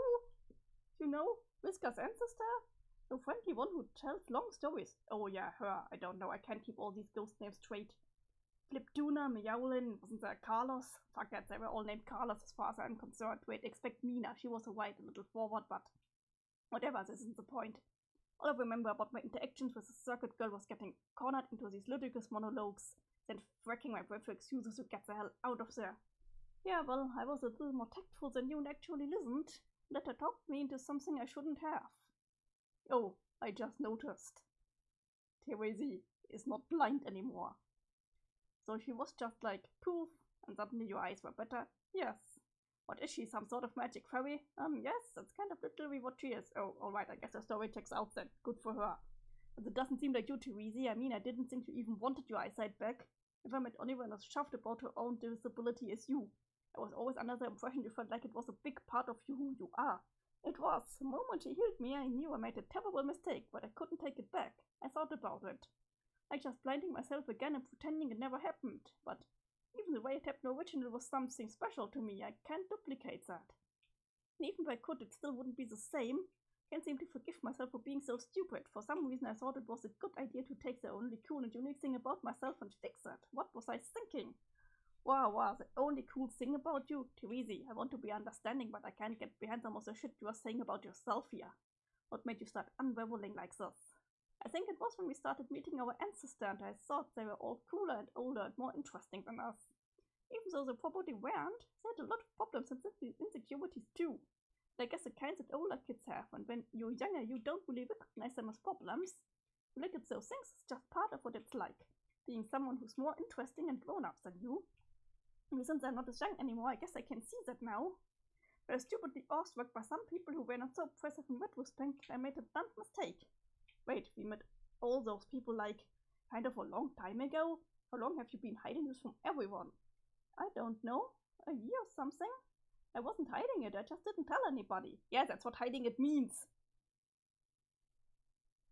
But you usually can't see my eyes anyway because of my glasses, Star. I know, but don't tell anybody that is still being pointlessly secretive. You could have said, hey Carcat, I fucked up, now I can't see again. Maybe we can talk about this so I don't go into a tragic downward spiral and make you worry about me for no reason. I'm sorry, I should have, but I was so ashamed. What about this clandestine blackroom nonsense you've got going on with Gamzee? What? Have you been dating him for just as long? Was he involved in that decision? Like, did he help talk you into healing your eyes or something? How did you know we were dating? Did he tell you? Oh my god, Therese, you are fucking catastrophe. You used to be like cunning and considerably more intelligent than me, which I have no problem admitting. But this is ridiculous, even if I didn't figure it out myself, which I did because it was obvious. You were up here on the roof laying unconscious in a pile of honkhorns and Fago bottles. I'm not a master of deduction, but unless you were recently stomped on by some sort of golem composed of garbage from a circus, seems fair to say you're officially down with the clown. Ah, okay, yes, that's true. Well, what do you have to say about it? I couldn't get up the nerve to tell you about that. Either, in a way, I'm even more disgusted with myself for dating that asshole than I'm for healing my eyes. Then why are you doing it? I don't know. I can't bring myself to stop seeing him. Every time I think I can't stomach the sight of his ugly face for another second, he pulls me back in. He is just so awful. Yeah, she's trapped in a very toxic relationship. And that is a black womp. He always knows exactly what to say to piss me off, everything he does. His fake goatee suit, his smug expression, the bumpers way he butchers his sentences. Saying shit like all getting up with his motherfucking Hong Kong. Ah, I hate it so much, but I keep coming back for more. He's like a drug. Even more addictive than this. Revolting soda I can't stop drinking. With so much Fago I can't even taste the color anymore. I just taste the sugar and the bubbles and the awful flavor it leaves behind, which just makes me drink more to wash it away. Until I feel so nasty I have to take a long soda nap, but I wake up loathing myself even more, so I just reach for another bottle. It is truly the Rick Elixir soap. Relationships are hard and no one understands. Too easy. I want him to be out of my life. He's the worst thing that's ever happened to me, but I guess you can't help you who you hate. This is killing me hearing this. I seriously want to weep actual puke out of my eyeball from the story. How did this happen? I've got to say I didn't see it coming. If you told me 3 weeks ago, you and he, I wouldn't believe it. Like, if the writing was on the wall there, I sure as fuck didn't read it. Yeah, it snuck up on me. It didn't help that he terrorized us when we were hiding from Jack, right under my nose too. Somehow I didn't put the pieces together at the time and let him get away with murder. And gradually I started having these uncontrollable thoughts about him, dark thoughts. And I would catch a whiff of him in the corridors, like he was taunting me that just fanned the flames. Then we started talking shit with each other more and more. And he was so much nastier than he ever used to be, way more than any of our friends ever were. One time he started mocking my blindness, which never bothered me when anyone else did it, but somehow the stuff he said, I let it get under my skin, and combined with meeting a lot of you people I felt like I couldn't live up to, that's when I started considering Aeneas' offer. I knew it. I knew Mr. had something to do with that decision, that slimy bastard. This is mostly my fault. It wasn't vigilant enough with him.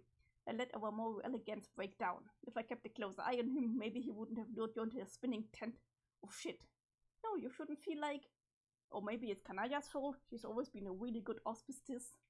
Maybe she could have prevented this if she wasn't so preoccupied herself. No wait, it's actually my fault again. If I had been on the ball and auspicious between her and Rose, you would have had the time to auspicious between you and Gamzee. Damn it, I always say I know so much about romance that I routinely underestimate its complexity, so I only figure out what to do after it's way too late. God, I'm so stupid. Ah, shut up. It's no one's fault but mine. I'm the one who has to deal with it. Yeah, okay, for what it's worth. I'll probably just break it off and leave you once we get to the new session. All his loyalties and priorities are totally warped now. I'm not sure what he really cares about anymore, but it sure isn't any of us. You think he will leave me? Yeah, I do. Stop. Wow, what? Isn't that what you want? No, I'd be devastated if he just suddenly ditched me like that. Oh, okay, help me out. You're confusing me here.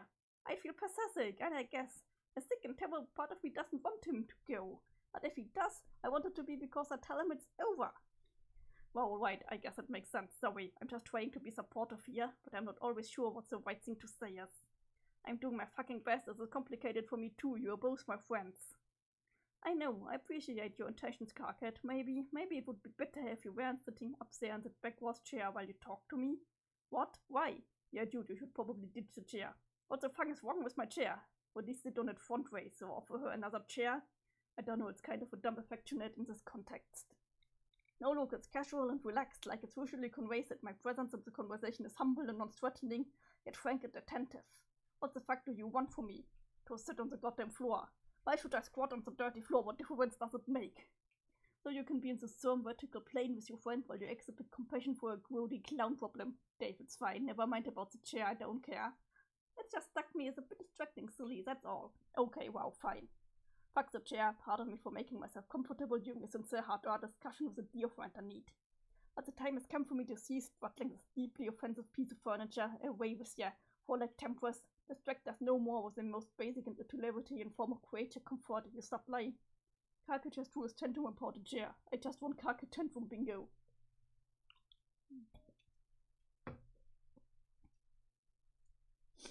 There's a Carcat tantrum bingo. I wanna see it. At last, we are free from the cursed instrument of acceleration. Where did you even get that chair? Did you steal it from the common area? And like everyone else ever, I happen to make a practice of cataloguing items which might be convenient on a day-to-day basis. Say I'm strolling around and find myself in need of a place to sit, bam, suddenly a chair. And now I didn't steal it. How could I steal something from the common area? Nobody actually owns any of that fucking furniture. That's why it's called the common area, you accusatory piece of filth. If a friend parks their butts on the floor, you park yours next to it. Yes, wisdom. Sounds like communism. Are you a communist or something? Actually, that makes perfect sense, what with your stickle and all. What are you talking about? Wait, John has a hammer. Oh shit, it's all adding up. When we arrive, are you going to team up with John and seize a means of production? You appear to be jump-starting a facetious discussion about some sort of human economic ideological framework without having the slightest clue that your vehicle is parked squarely in the nobody gives a fuck zone. I'm just saying. First shares, what next? See, I'm all about private property and pocketing dough. Do you have any idea how rich I am? I'm a man of means, motherfucker. What is your point? Just don't come after my boonies, dude. Or should I say Carcat marks? You aren't being serious now. These are not the words of a serious person. I was having a serious discussion like a big-time adult with my good friend Therese. Your callous and nonsensical remarks are derailing us from the delicate subject at hand. Why don't you be useful and say something reassuring to our sad mutual buddy? You waiting jet engine of infantile stultiloquence? I don't have much to say about this. I've kinda got to recuse myself on the matter. I'm all kinds of on record as being squeaked out by the idea of relationships. So I got no point of reference for gouging when one is fucked up the way that's normal for trolls, or if it's fucked up because it's actually fucked up and terrible. This is like some ex-alien boyfriend prime directive shit.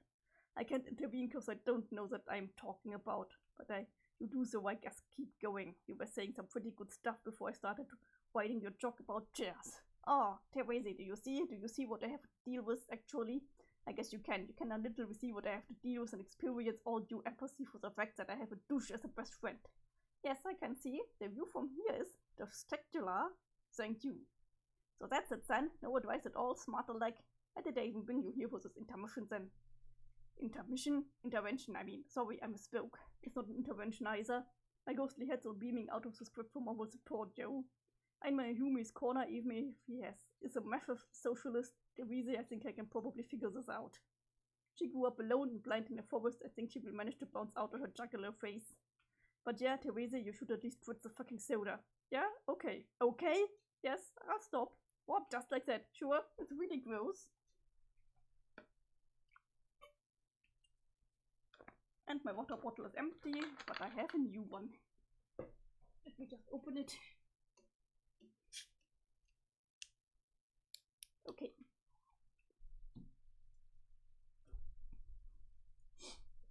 I think we are missing the point here. This isn't just about an unhealthy obsession with a full soft drink. It's about how you feel about yourself. You're barely functional right now. You can't even pick yourself up off the floor and put on a pair of pants. Remember pants, Therese? You used to love pants. Yeah, pants are pretty great. You used to be a lot of things, and all of those were good things, but now that we are about to arrive, right when we need you the most, you do a sensational belly flop into a circus rat of your own tangy slobber.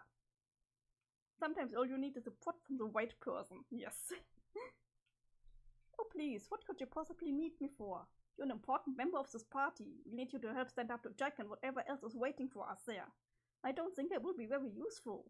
Well, not like this, you won't. You've got to get your act together. No, I mean, even then I won't be. I don't have much to offer even on my birthday. What about your mind powers, though? What if we need somebody with mind powers to do some sort of mindy thing? What mind powers? You know, the ones where you flip a coin and something crazy happens. Okay, I don't actually know how it works, but what about that? I never developed those powers very well. It's been a long time since I even thought about them. I don't think so very valuably, honestly. In fact, all they ever seemed to do was trick me into feeling like I knew what I was doing. It actually made me believe I was in control of other people's fates. Not even to speak of my own. It was a really dangerous kind of illusion. And now it feels like the only heroic thing I ever did with those powers was use them to justify killing my friend. Huh? Oh, right. And what's worse is, to this day I'm still not even totally sure if it was necessary. I think I've lost the ability to tell if I'm being punished for what I did or if I'm punishing myself. Well, yeah, of course it was necessary. Even if it wasn't the moral right choice or whatever, it was obviously something that had to happen. That's a cool thing about paradox space. It systematically validates all your mistakes as necessary outcomes. Not even necessary for your own good or personal growth, it's always bigger than you, like your errors and judgment are inseparable from the way reality has to unfold. So it never lets you forget about them, because they were all critical to the big picture and all your past flaws are like scars. Scars in space-time that never heal and always serve to remind you that the perfect version of yourself you wish you could be can never exist. Because the survival of everyone you care about depends on him not existing. I know all that. It doesn't stop me from wondering. It's simple. If you hadn't killed her, you would have withered away in the doomed timeline. Yeah, and sometimes I wish I had. At this point, I think I would rather be the better person who made the right decision, even if it also meant being the one to fade away forever. Well, I wouldn't want that. Does it fucking matter to you? Does it factor anywhere into your daily existential equation? You probably think I'm crazy. Just as crazy if you think I am for dating Gamsey, but I really miss her. No, I don't think you are crazy for that. And yet, if I ever saw her again, there's no way I could talk to her, so part of me hopes I never— Ow! Dave, you dig. What? Don't play me. I can't control the crap. Act 6, Intermission 5, Intermission 3.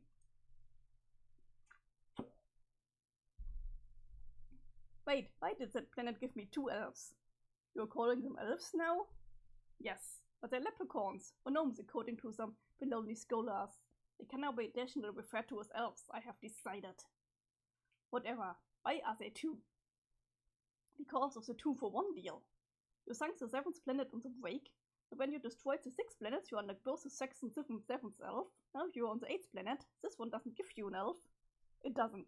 No. What about a gnome? No. What about a leprechaun? No. You get nothing. Why not? Because you're supposed to skip this one and destroy it last. You're just wasting time hanging around here. The clock is ticking.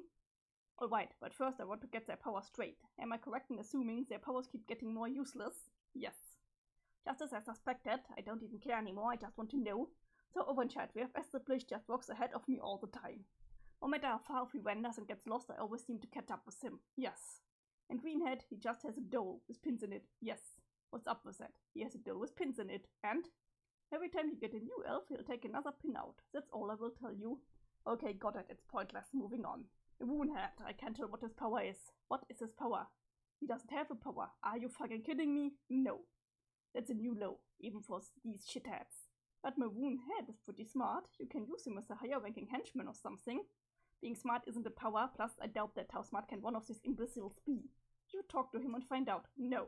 Come on, just a little friendly chat. Fine, I will have a word with him, very briefly. Okay. Hey, are you still talking to him? Oh, you guys are really going at it there. What the fuck could you be talking about for so long? This is getting ridiculous. The time on the next tubal bomb is ticking away. Okay, I'm back. And Maruna is highly intelligent and personable. I have decided he's my favorite guy so far. See, I told you. I will give him some important responsibilities later, but I have not decided what. Maybe he can hold on to something important for you. Good idea. Like what? Oh, I know, my Caltop. No, not the Caltop, that's dumb. My gun? No. Oh, my candy. No, you idiot. Fuck you, if you have an idea, then just tell me what it is, Puzzle Man. Look at the color of his head. What else do you have that's color? Also, what object can you think of that's kind of shaped like a 7? Oh, of course, a boomerang. Okay, I give up. I will make a mental note to secure a boomerang in the future. Yes, it makes so much sense to be a boomerang, thematically, because it always comes back around, in one big circle, like all the time shit I'm supposed to be about. Okay, last question. Why is Purplehead constantly dancing in my present? Yeah, I guess in retrospect, Purplehead has always been pretty flirtatious, hasn't he? What? Maybe you should try to be open-minded though. Have you ever considered a star-heart-rainbow relationship with someone? Maybe you will discover you have never truly experienced joy until you've been in a star-heart rainbow with a dancing elf. Caliborn has spiked his Caltop on the ground in disgust. End of Act 6, Intermission 5, Intermission 3.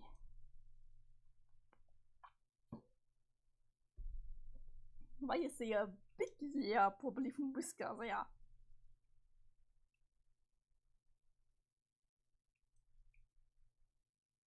Ah, we are back at the ghosts.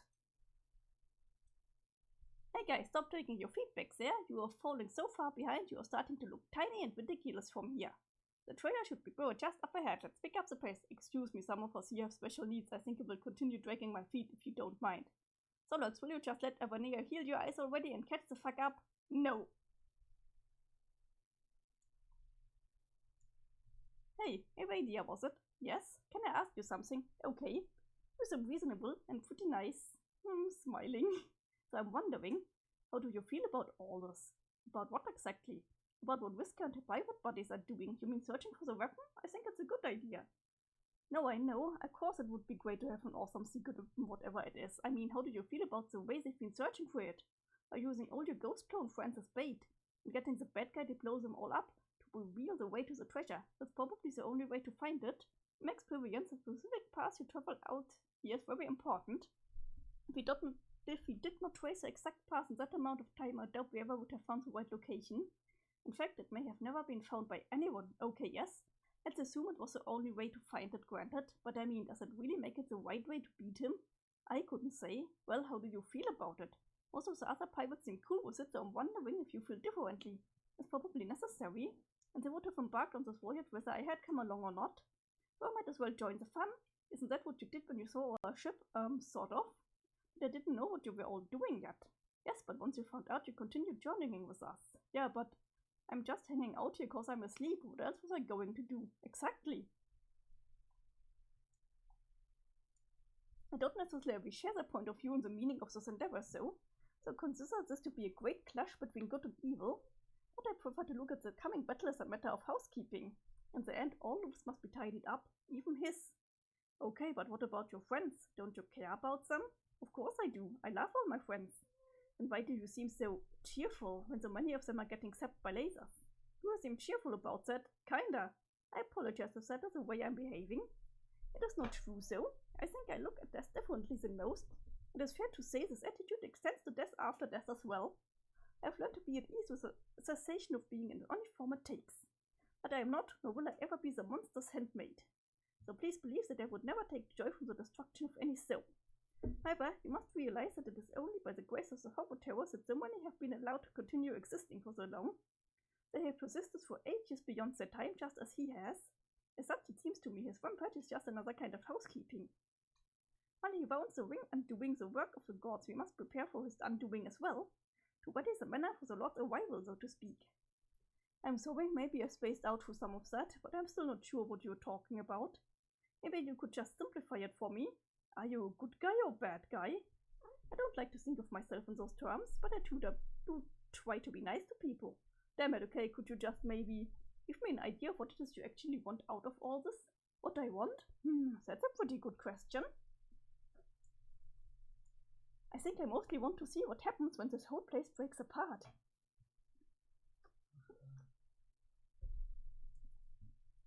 Oh god, John is making such a face. Oh my god, you are so insane. And he's walking faster. Are you coming or what? Yes, please come. I was about to begin one final story before we reach the treasure. Oh holy shit, another story? I'm there. So Iradia, I'd love to keep chatting, but you heard the lady. It's story time again. Oh Iradia, you actually sent the guy wanting to hear a circuit story. It was a really impressive out job. Nice. We're just catching on to that, John. We have followed John for so many pages, we know he's a little naive. Or naive. Me and my pronunciation. Thank you for joining us, John. Commodore Bonipita and Rear Admiral Feferbi have both been clamoring for one last tale, and I'm not one to disappoint. They are doing their smiles. Clamoring, as on Clams texted. Okay, what's this one about? Ogre sex or salamander shipping or something? Nope, also I would be happy to tell you all about these topics another time. This is a story about two legendary wings. Naive, okay. He's thinking about the wings of the queens and kings. No, not those wings. The wings I'm talking about are less powerful and considerably more obscure, but for what they lack in power, they make up for in mystery. Details on the wings are quite hard to come by. I have pieced together what little I know from various fables and myths.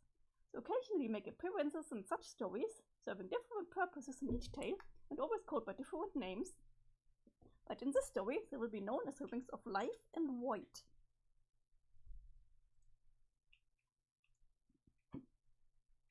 The wings are said to look nearly identical, but their powers are quite different as are their origins. The Ring of Void supposedly once belonged to the Black Queen of the Void Session, but one day it was stolen from her by a thief, and then stolen again from the thief by a rogue. I think we know who's possessing the ring at the moment. Legend would suggest it changed hands like this for a long time thereafter, until finally vanishing into the void itself forever, which is fitting, as the ring grants its wearer the ability to do exactly the same. The Ring of Life is a very different story. I found no reports of an origin to this ring at all, like many magic artifacts that may not even have one, which is comprehensible. Earliest reports I have read suggest it was first discovered by some travelers in a desert, and like its sister's ring, has changed hands repeatedly since. This ring, however, has a dramatically different effect. Instead of relegating the wearer to obscurity and immateriality, it does just the opposite. It is said that any ghost who wears this ring will come back to life. In some stories, the fate of each ring appears to be entangled with the other. When one is lost, the other is serendipitously found. A great example of this can be observed in the fable of Wait a Minute. But I was just put a term mind thing. I said shut up. Wait. No, wait just a goddamn minute. Hold on. Are you seriously telling me that ring? No, just no. Back it up. For just a silk spinning minute. What's the matter? That fucking guy! Are you kidding me? Are you kidding me? Ah! Sorry, my voice. I couldn't scream properly. Tefos, what? What did you do with that ring? What ring? Don't play dumb with me. That ring you had, you know, the same one the orange guy tried to give me. I still don't know about this orange guy you mentioned sometimes. You talk about orange guy, but in reality he sounds probably fake. Like how you thought goofy you used to be until facts proved he wasn't. You actually think I'm making this up? Why would I make up a story about an orange guy? What kind of juvenile fuck up do you take me for? The orange guy was real. He was surrounded by a bunch of stupid fucking horses and he tried to give me a ring so I knocked him out cold. And then later you found it. No, I didn't. Yes, you did. Don't lie to me. You had the ring, and you and John were fighting over it behind your backs like a couple of idiots for a while. What, you think I didn't notice? Yes, no, I didn't think you did. Well, I did, and I didn't care because I didn't think the ring did jack shit. But knows that I know it does jack a whole fucking lot. I would like you to stop behaving like a disingenuous, argumentative asshole and tell me where it is. I don't know where it is. It's gone. What do you mean it's gone? Thank you, it's very, very, very fun to speak with Scar. I had it, then John had it, and I wanted it back, but he wanted it also, so we argued with our hands over it until he vanished and I tried to find it on the ground because it was precious to me for a while. I wasn't precious to you. Are you telling me you knew what it did? No, I didn't. I just had separate reasons from that for wanting it. Well, whatever lame reason you wanted that ring, forget it. It's obviously a much more important magical item than either of us gave it credit for. As soon as we get the treasure out of this cave, you're going to lead us back to wherever you lost it and we are gonna look for it. Is it understood, Poop Master Nitram? No, yes, I mean, yes, I comprehend the literal meaning of your yelling, but no. What do you mean, no? That was an order. I think your mean-spirit angriness is making me remember to wonder why I keep wanting to help you and like you. I think it's making me think I don't really care anymore about finding the ring, or finding this treasure, or help you do arguably evil things to ghost friends to get your objectives to happen. Tefos, what exactly are you trying to say? I think the bottom line of that is, I don't want to be your poop master anymore, so I'm not going to be. Tefos is standing up for himself. Where do you think you are going? Get back here, you can't just fly away from me like that. Oh, but I can. You forgot about my secret weapon. Behold, the self-esteems. Self-esteem's my ass. I said get back here. If you go out there alone, you are going to die, you pathetic piece of shit. I'll take my chances, you jerk. Haha, yes. Fly, pupa, fly. Oh yes, so clever. A reference to where once scornful remarks directed at me. Ha ha, so sick, so sick. We can all hear you whispering from down here, fit for brains. Hey, Tefos, wait up. I think I'm coming with you. Solux is just out. What? No, Solux, wait. Yeah, I pretty much had it too. I can't believe I went along with this for as long as I did, so yeah. I'll be fucked 2 ways from Paradise even before I let Tefos upstage me in the backbone department. Already, sorry, I can't be a part of this anymore, it's just making me feel dirty. Understand, Solux? Let's catch up again later, hopefully when this is all over. Yeah! Oh, Fabian and Peter will be coming with me too. What? No, they fucking won't. Yes, they will, they just told me. I didn't hear them say shit. They both gave me meaningful glances, like as if to say, oh yeah, let's bounce.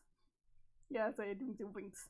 You are blind, how could you see a meaningful glance? Instead of underestimating the perspicacity of the season, sensory impaired, why don't you bite me? No, they can't go. Commodore Peter and Rear Admiral Fevia both critical members of my crew. This is mutiny. Whisker, I'm on your side here, but I feel you should point out that technically they both outrank you. Excuse me? No, they don't. Come on, just gave them titles that sounded cool. How can you outrank a captain? By being a Commodore? A Commodore outranks a captain. Yeah, afraid so. Yes, and the Rear Admiral outranks the Commodore. No, but I thought a Rear Admiral was like some sort of joke rank. You can take a Rear Admiral seriously, it might as well be a poop master. The circuit's actually a real thing. God damn, for pirate you really know fuck all about nautical junk. Pretty embarrassing, to be honest. Yeah, the stuff is all super interesting, JK. Losers. Anyway, we are out. And they are floating away. Was ist denn los, Clara? Ich hab dich schon gefüttert. Ladies. God riddance, you backstabbing ingrates. I hope Lord English eats you all. Hey, Whisker. What?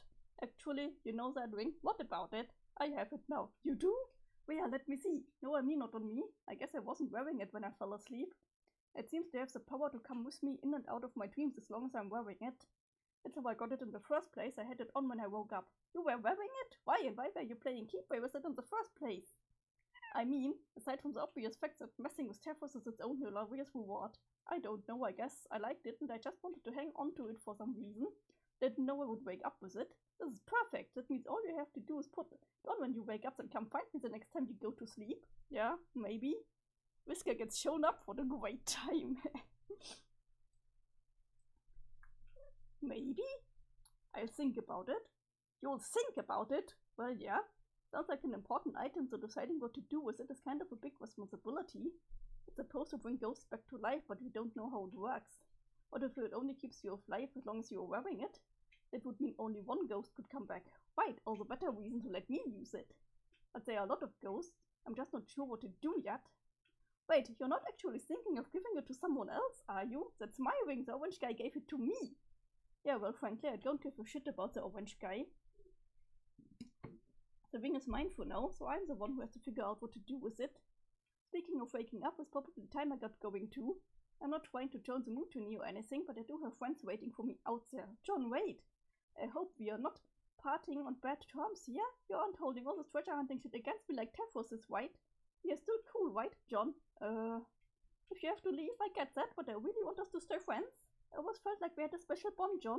Like we are both always in the position of having to take charge as leaders, even if we never ask it for that responsibility. Don't want to pressure you into anything, but I would really appreciate it if you at least think about me next time you take a nap with that ring on.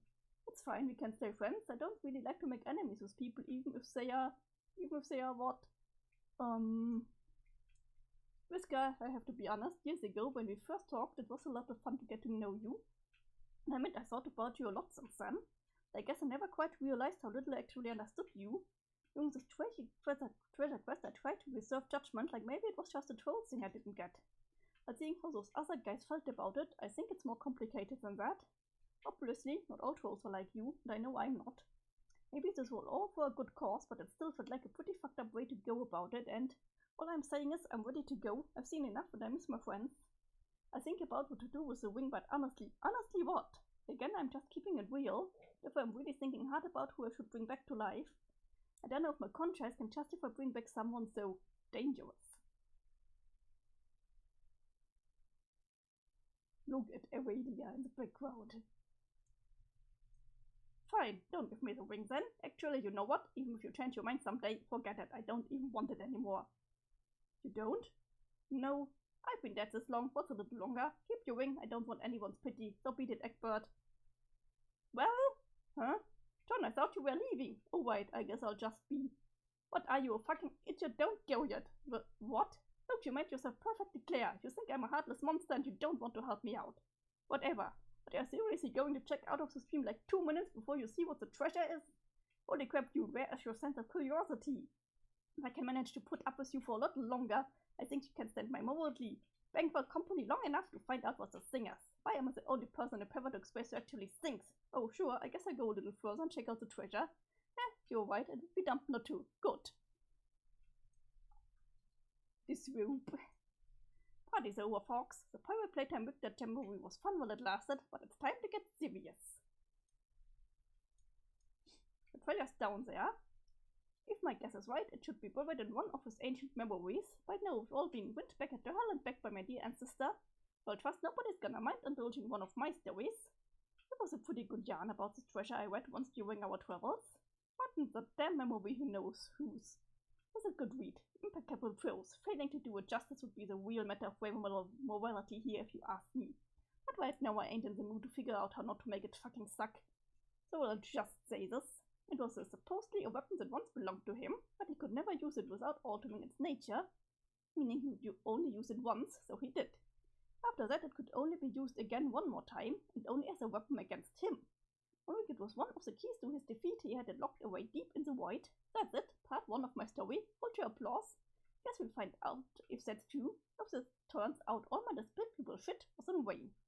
I think Whisker counts as a Cinderella, I think that's true. Not that it would even matter to some people. You know, they can say whatever they want about me, but somewhere out there's a shimmering jewel universe going in a big ball of water. He's looking health of majestic, amphibious, and resplendent. His glorious quote would bring you to your knees. That universe is going to give life to billions of trillions of zillions of cute little aliens. You wouldn't even believe how pretty and wonderful and happy all these aliens will be. It's making your lip tremble just thinking about them and how worth-saving they are. Wow! You could walk up to one of those aliens and put your hand on its innocent shoulder, and with a straight face you could say sorry to break it to you. But tomorrow, a guy named Lord English is going to destroy your universe. You're all going to die. And when that alien looks up at you with tears in its eyes, just before the first one rolls down its wet alien cheek, you lean in close to its absolute alien ear and whisper, Spike. That's because you know a long time ago, in an obscure pocket of reality, the alien could never understand or give a shit about some crazy girl sacrificed the lives of a bunch of ghosts in order to kill that guy forever. There were already a million sweeps past the prime, existing at borrowed time, luxuriating in a kind of bizarre metaphysical longevity few others will ever enjoy. Just a fresh batch of bait the squid gods kept on ice for an insatiable fisherman cause they were sick of being hunted themselves. Those ghosts were all that stood in the way of an end to this eternal holocaust, and swabbing the souls ain't different in my youth from personally committing atrocities on a cosmic fucking scale. I only ever wanted to do the right thing, no matter how it made people touch me, and I don't need a matching ring to do that. You don't have to be alive to make yourself run a rent, and you don't have to be a good person to be a hero. You just have to know who you are, and stay true to that, so I'm going to keep fighting for people the only way I ever knew how. By being me. So I think this is a perfect place to stop. So thank you so much for watching. I hope you have a good day or a good night, and I hope we will see each other again next week. See you!